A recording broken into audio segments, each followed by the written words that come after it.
Good morning and welcome. My name's Kyle Patterson. On behalf of Stade France, Live Events and ANZ Stadium, thank you for coming to this major announcement this morning. It's my great pleasure to welcome to this podium the narrator of Ben Hur, the Stadium Spectacular.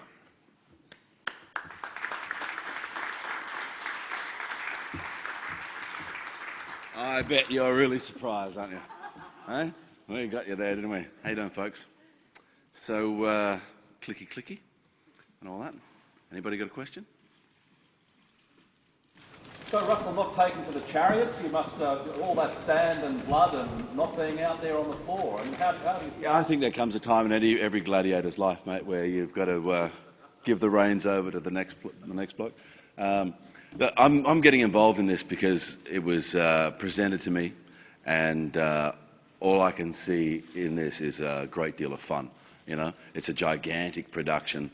It's so ambitious, you know, and I just had to get involved. I think it's going to be a hoot. You know, there's 200 young Australian actors that have already been cast.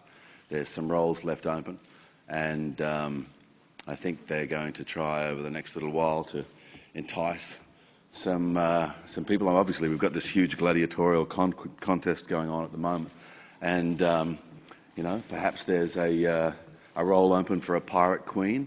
Perhaps I'm not sure if they've cast Pontius Pilate yet, and whether that may change the course of history if a certain person gets that particular role. Anyway, we'll see how we go. From my perspective, I think this is going to be a spectacular event, and I think anybody who gets the opportunity to see it is going to have one of those lifelong memories. So, Russell, you've obviously seen some of the vision. It actually looks pretty death-defying, some of that chariot. The chariot stuff looks great, yeah. Tell us about it. Well, I've seen all the footage of the Paris production, and there is it's a full-on chariot race.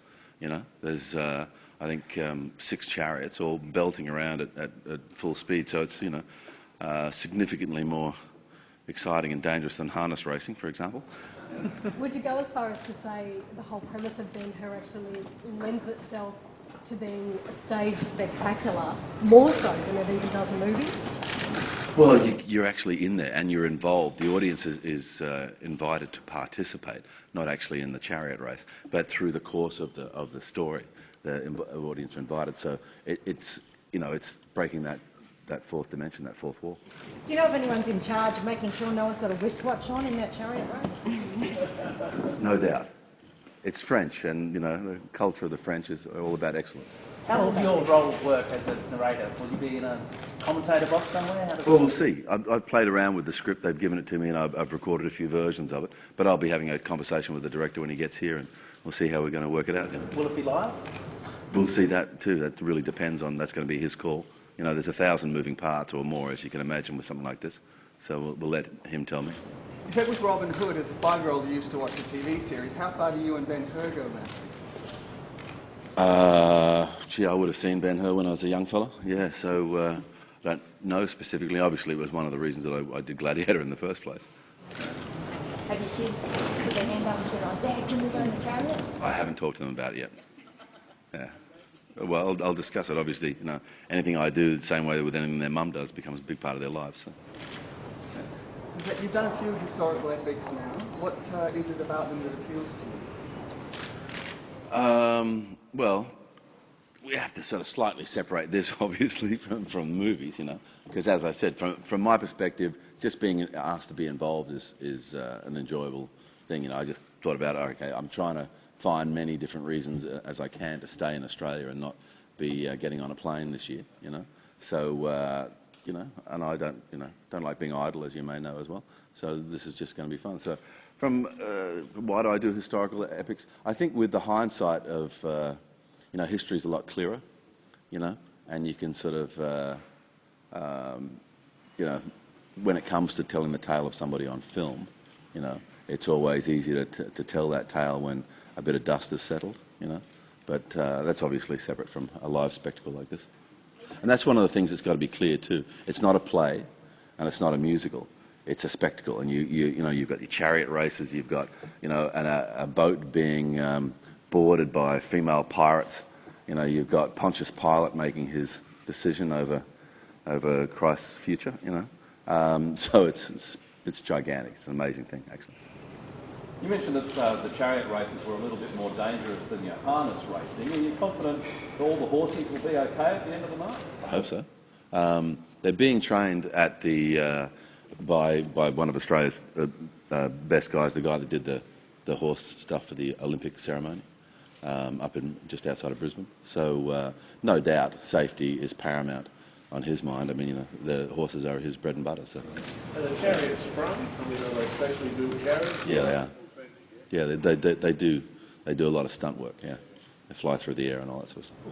They're bringing all of this production out here, aren't they? It must just be phenomenal. It's big. Yeah, it's bigger than. Does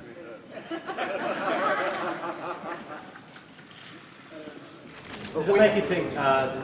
There's room for a remake of the movie in 2010 and beyond? I think this is a great different step. You know, to actually take that experience that we have when we're watching a screen and then explode it. It's not, as I said, it's not a play. It's not like you're sitting in a theatre with a couple of hundred other people. You know, this is stadium sized. You know, I think they've already sold in excess of 40,000 tickets. You know, it's only on for the 2 nights, so it's sort of something you've got to get in quick to be involved in. But that sort of experience with 60, 70,000 people maybe sharing the experience. That's a bit different from sitting in a movie theatre. Another thing that might possibly keep you in Australia is doing a play. And you've had a couple of approaches over the years, I know, to do a stage play here in Sydney. Is it something you would one day consider? If it's the right thing, you know. But all the things that have come to me at this point haven't been things that drive me, you know. I always make the decisions about what I'm going to do professionally based on how it affects me. And when I saw the footage of this and you know, read the proposals that were sent from the director and everything, it's like, this is spectacular, this is incredible. It's the same sort of thing. It's like that thing of like going, I'd like to be an audience member watching that, and that's, you know, usually part of how I make my decision when I do films as well. So. Russell, you were tweeting about Ben Hur on the weekend. I was. What I wanted to do was just, before I finally made the decision, I just put it out there. Did anybody, you know, see the production in Paris, and what are your thoughts? And every single reply that came back is unforgettable. It was fantastic. I loved it. And everything was like, you know, so there's the proof, you know, that people that actually went and saw the production in Paris, it's still burning in their minds as one of the greatest things they ever experienced. So is that what you use Twitter for? Does it serve a purpose to kind of gauge? I'm not sure if it serves any real purpose, you know, but that was one particular instance where I wanted some feedback immediately on something, and I got it straight away. Okay. Nice to see you all. Thanks for coming.